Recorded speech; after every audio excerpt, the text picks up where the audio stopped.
যদি ব্যবস্থা না নেয় অন্তর্বর্তী সরকারের উপর আস্থা হারাবো, বলছেন ফখরুল।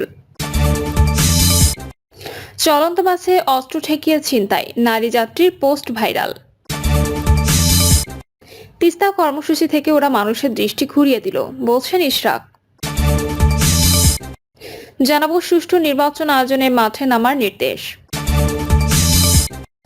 এবং সর্বশেষ জানাবো সাবেক মন্ত্রী রেজাউল করিম ও স্ত্রীর 12 কোটি টাকার অবৈধ সম্পদ।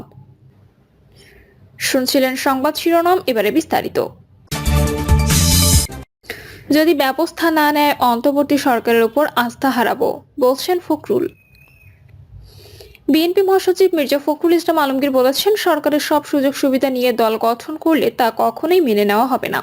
যদি এ বিষয়ে ব্যবস্থা না নেওয়া হয় তাহলে অন্তর্বর্তী সরকারের প্রতি জনগণ আস্থা হারাবে। মির্জা ফখরুল বলেন, আমরা 1/11 ভুক্তভোগী। 1/11 যারা তৈরি করেছে তারা টিকতে পারেনি মানুষের কাছে।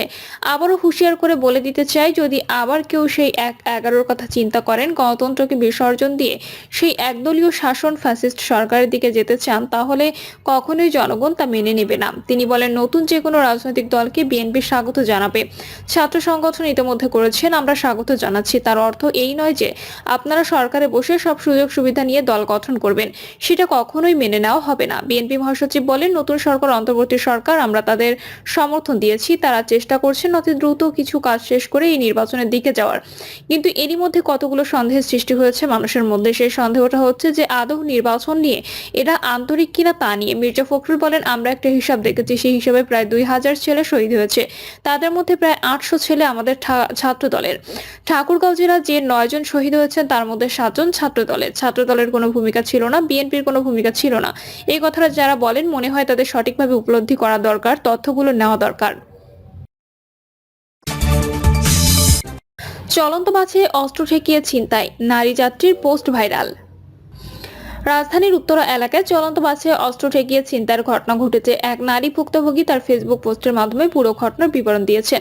ভুক্তভোগী এক নারীর ফেসবুক পোস্টে সকাল 8টার দিকে তিনি উত্তরা থেকে বিমানবন্দরের উদ্দেশ্যে রওনা দেন। প্রথমে রিকশায় যাওয়ার পরিকল্পনা করলেও নিরাপত্তার কথা চিন্তা করে পাবলিক বাস বেছে নেন। কিন্তু বাসে ওঠার মাত্র 2 মিনিট পরই পরিস্থিতি বদলে যায়। তিনি লিখেন, বাসটি যাত্রীতে পূর্ণ হয়ে যাওয়ার পরও আরও 5-6 জন যুবক সাধারণ যাত্রীর মতো বাসে উঠে পড়ে। এরপর হঠাৎ তারা ছুরি বের করে চিৎকার করে বলে, সবাই চুপ, যা আছে বের করে দে। মুহূর্তের মধ্যে তারা বাসের যাত্রীদের কাছ থেকে মোবাইল, ওয়ালেট সহ মূল্যবান জিনিসপত্র ছিনিয়ে নেয়। ছিনতাইকারীরা এক যাত্রীকে ছুরিকাঘাত করে। মাত্র 2 মিনিটের মধ্যে ছিনতাইকারীরা তাদের কাজ সেরে দ্রুত বাস থেকে নেমে যায়। এই ঘটনার পর যাত্রীরা আতঙ্কিত হয়ে পড়েন, অনেকেই হতবাক হয়ে যান। নাম প্রকাশ না করার শর্তে ভুক্তভোগী ওই নারী বলেন, বাসটি হাউস বিল্ডিং থেকে আজমপুর বাস স্ট্যান্ডে যাওয়ার আগে ছিনতাইকারীরা বেশ কয়েকজনের মোবাইল, ওয়ালেট ও ব্যাগ ছিনিয়ে নিয়ে দ্রুত নেমে পড়ে।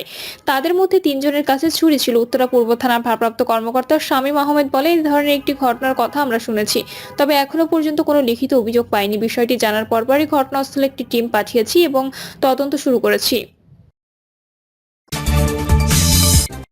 তিস্তা কর্মসূচি থেকে ওরা মানুষের দৃষ্টি ঘুরিয়ে দিল, বলছেন ইশরাক। কুয়েটের ঘটনায় ক্ষোভ প্রকাশ করেছেন বিএনপি আন্তর্জাতিক বিষয়ক কমিটির সদস্য ইশরাক হোসেন। নিজের ভেরিফাইড ফেসবুক পেজে দেওয়া এক পোস্টে তিনি লিখেছেন, খুলনা ও কুয়েটের কিছু মানুষরূপী কুকুরের কামড়াকামড়ি তিস্তা মহাপরিকল্পনা বাস্তবায়ন কর্মসূচি থেকে দেশের মানুষের দৃষ্টি ঘুরিয়ে দেওয়ার কাজটি করল। ফেসবুক পোস্টে তিনি লিখেছেন, আজকে রাত জেগে 20টা টিভি, 10টা অনলাইন পোর্টাল, মূলধারার পত্রিকা, কয়েকটা ইউটিউব চ্যানেল আর অনেক টক শো বিশ্লেষণ করে আমরা উপলব্ধি নিম্নরূপ। ভাষাগত নিয়ন্ত্রণ পুরা না হারিয়ে বলতে চাই, খুলনা ও কুয়েটের কিছু কিছু কুকুর সমতুল্য দুর্বৃত্তের কারণে বাংলাদেশে অন্যতম ঐতিহাসিক একটি আন্দোলন তিস্তার পানির ন্যায্য হিস্যা আদায় ও তিস্তা মহাপরিকল্পনা বাস্তবায়ন এ দাবিতে তিস্তা বেষ্টিত উত্তরবঙ্গের 5টি জেলায় 11 স্থানে 48 ঘন্টার অবস্থান কর্মসূচি থেকে জাতীয় পর্যায়ে যে জাগরণ সৃষ্টি হওয়া উচিত ছিল সেটিকেও অনেকটা ম্লান করে দিয়েছে। জাগো বাহে তিস্তা বাঁচাও, জাগো বাহে তিস্তা বাঁচাও। ভারতের অন্যায় ও অবৈধ আচরণের কারণে কয়েক দশক ধরে 2 কোটি জনগণের আহাজারি নিরসনে এই কর্মসূচি কয়েকটি মানুষরূপী কুকুরের কামড়াকামড়িতে দেশের মানুষের দৃষ্টি ঘুরিয়ে দেওয়ার কাজটি করলো।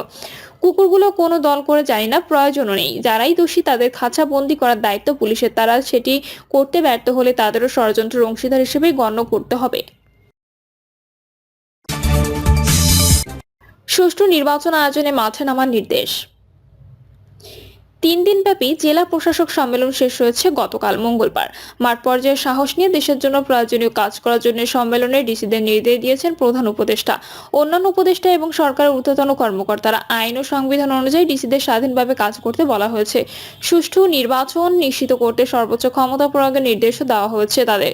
গতকাল সম্মেলনের শেষ দিন রাজধানীর ওসমানী স্মৃতি মিলনায়তনে বিভিন্ন মন্ত্রণালয় বিভাগের 11টি অধিবেশন অনুষ্ঠিত হয়। এরপর দ্বিতীয় পর্বে মন্ত্রিপরিষদ বিভাগের নবনির্মিত ভবনে 3টি অধিবেশন রয়েছে। নৈশভোজের মাধ্যমে রাত 10টায় সম্মেলন শেষ হয়। ডিসি সম্মেলনে এই প্রথমবারের মতো তাদের সঙ্গে বৈঠক করেছে নির্বাচন কমিশন। গতকাল অধিবেশন শেষে প্রধান নির্বাচন কমিশনার এএমএম নাসির উদ্দিন সাংবাদিকদের বলেন, সুষ্ঠু ও সুন্দর নির্বাচন অনুষ্ঠানের জন্য আইনের মধ্যে থেকে জেলা প্রশাসকদের সর্বোচ্চ ক্ষমতা প্রয়োগের নির্দেশনা দেওয়া হয়েছে। এখন থেকে নির্বাচনী প্রচার চালাতে এবং জনগণকে সচেতন করে তুলতে নির্দেশ দিয়েছি। নির্বাচন কমিশনের পক্ষ থেকে জেলা প্রশাসকদের কোনো চাপ দেওয়া হবে না। কোনো চাপ এলে সেটা নিজেদের সর্বোচ্চ ক্ষমতা দিয়ে প্রতিহত করতে হবে। ডিসিদের উদ্দেশ্যে সিইসি বলেন, ব্লেম গেম বাদ দেন, অতীতে কি হয়েছে সেটা না বলে ভবিষ্যতে কি করবেন সেটা নিয়ে ভাবেন, কাজ করেন। নির্বাচনের সময় উপর থেকে কোনো চাপ আসবে না, উপরের কোনো চাপ এলে সেটা ইসি সামলাবে। কারণ সুষ্ঠু নির্বাচন করা অন্তর্বর্তী সরকারের প্রধান লক্ষ্য। প্রধান উপদেষ্টা যে সময়সীমা দিয়েছেন সে সময় অনুযায়ী নির্বাচনের প্রস্তুতি নেওয়া হচ্ছে। স্থানীয় সরকার নির্বাচন নিয়ে রাজনৈতিক বিতর্ক চলছে, কিন্তু নির্বাচন কমিশনের অংশ হতে চায় না। সিইসি আরো বলেন, রিঅ্যাক্টিভলি নয় প্রোঅ্যাক্টিভলি কাজ করতে হবে ডিসিদের। রাজনৈতিক সরকার না থাকলে আমলাতন্ত্র সেটা পরিচালনা করে, সেটা তারা করেছে। যিনি স্বচ্ছভাবে করে সেটাও বলা হয়েছে। এর আগে সম্মেলনে উদ্বোধন অনুষ্ঠানে ডিসিদের উদ্দেশ্যে প্রধান উপদেষ্টা ডক্টর মোহাম্মদ ইউনূস বলেছেন, এই সরকারের আমলে কারো রক্তচক্ষু ধমকের কারণে কোনো কাজ করার প্রয়োজন নেই। কারো ধমক শুনবেন না, নিজের মতো করে যেটা আইন, যেটা দেশের জন্য করা দরকার সেটা করতে হবে। দেশের আইন শৃঙ্খলা পরিস্থিতি স্বাভাবিক রাখতে জেলা প্রশাসকদের সজাগ থাকার নির্দেশ দেন তিনি। একই সঙ্গে প্রধান উপদেষ্টা নিত্য প্রয়োজনীয় দ্রব্যের বাজার দর নিয়ন্ত্রণে মাঠ পর্যায়ে প্রয়োজনীয় ব্যবস্থা গ্রহণের নির্দেশ দেন।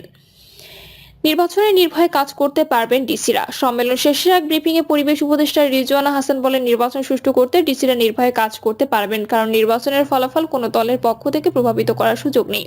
তাদের উপর কোনো ধরনের চাপ বা প্রভাব থাকবে না। এবারে নির্বাচন অন্তর্বর্তী সরকারের অধীনে হবে, তাই এবার ডিসিদের দলীয় তকমা থাকার সুযোগ নেই। এরপরও কোনো ডিসির ব্যাপারে কারো আপত্তি থাকলে আমাদের জানালে বিবেচনা করে ব্যবস্থা নেওয়া হবে। মন্ত্রণালয় সম্পর্কিত অধিবেশন ডিসিদের আইন ও সংবিধান অনুযায়ী কাজ করার নির্দেশ দেন আইন উপদেষ্টা আসিফ নজরুল। তিনি বলেন, আইন নীতিমালা ও সংবিধানে যা আছে সেটি মেনে চললে জনগণের সেবা দেওয়া আর কল্যাণ করা ছাড়া জেলা প্রশাসকদের কোনো কাজই নেই। মেধাবী মানুষেরা জেলা প্রশাসক হিসেবে কাজ করেন বা প্রশাসন আসেন প্রতিযোগিতামূলক পরীক্ষার মাধ্যমে। রাষ্ট্রের এত বড় রিসোর্সকে গত ফ্যাসিস্ট সরকার জনগণকে অত্যাচার নিপীড়ন করার জন্য এবং তাদের অপকর্ম জায়েজ করার জন্য ব্যবহার করেছিলেন। আসিফ নজরুল বলেন, আমরা আশা করব ভবিষ্যতে বাংলাদেশে যে দলই ক্ষমতায় আসুক, প্রশাসন ক্যাডারের যে অসীম সম্ভাবনাময় শক্তি রয়েছে একে যেন জনগণকে নিপীড়নের কাজে না লাগিয়ে সংবিধান অনুযায়ী জনগণের সেবা করার কাজে লাগানো হয়। যতদিন ডেভিলটা থাকবে ততদিন অভিযান। গতকাল সকালে এক অধিবেশন শেষে স্বরাষ্ট্র উপদেষ্টা লেফটেন্যান্ট জেনারেল জাহাঙ্গীর আলম চৌধুরী বলেন, দেশে যতদিন ডেভিল থাকবে ততদিন যৌথ বাহিনীর বিশেষ অভিযান ডেভিল হান্ট চলবে। তিনি বলেন, ডিসিদের কিছু প্রশ্ন ছিল, আমরা সেগুলো জবাব দিয়েছি। আমাদের বড় আশা, দেশ থেকে দুর্নীতি কমাতে হবে। দুর্নীতি কমাতে না পারলে উন্নতি হবে না। মৎস্য প্রাণী সম্পদ উন্নয়ন ব্যাংক করতে চান উপদেষ্টা। দাদন থেকে মৎস্যজীবী ও খামারিদের বাঁচাতে মৎস্য ও প্রাণী সম্পদ উন্নয়ন ব্যাংক করার কথা ভাবা হচ্ছে বলে জানিয়েছেন মৎস্য ও প্রাণী সম্পদ উপদেষ্টা ফরিদ আক্তার। তিনি বলেন, এই বিষয়ে কথা হয়েছে ডিসি সম্মেলনে। গবাদি পশু পালনকারীদের কৃষি ঋণ সুবিধার আওতায় অন্তর্ভুক্ত করতে চাই আমরা। জাল জলাতার নীতি অনুসরণ করে প্রকৃত মৎস্যজীবীদের সরকারি জলমহল ইজারা দেওয়ার নির্দেশনা দেওয়া হয়েছে ডিসিদের। নিয়োগ বাতিল হওয়া প্রার্থীদের প্রতি সরকার সহানুভূতিশীল। প্রাথমিক ও গণশিক্ষা উপদেষ্টা অধ্যাপক ডক্টর বিধান রঞ্জন রায় পোদ্দার জানিয়েছেন, সব ধরনের আইনি প্রক্রিয়া অনুসরণ করে সহকারী শিক্ষক নিয়োগের ফল ঘোষণা করা হয়েছিল। এই কারণে নিয়োগ বাতিল হওয়া প্রার্থীদের প্রতি সরকারের সহানুভূতি রয়েছে। তিনি বলেন, আদালত থেকে একটি রায় হয়েছে যেটিতে তারা ক্ষুব্ধ। আমরা আপিল করেছি, যেহেতু এটি আদালতে বিচারাধীন বিষয়, তাই প্রশাসনিকভাবে আলাদা কোনো উদ্যোগ নেওয়ার সুযোগ নেই। প্রিয় দর্শক, এই ছিল এখনকার সর্বশেষ সংবাদ। আপডেট সব সংবাদ পেতে চ্যানেলটি সাবস্ক্রাইব করে বেল আইকনটি ক্লিক করে রাখুন।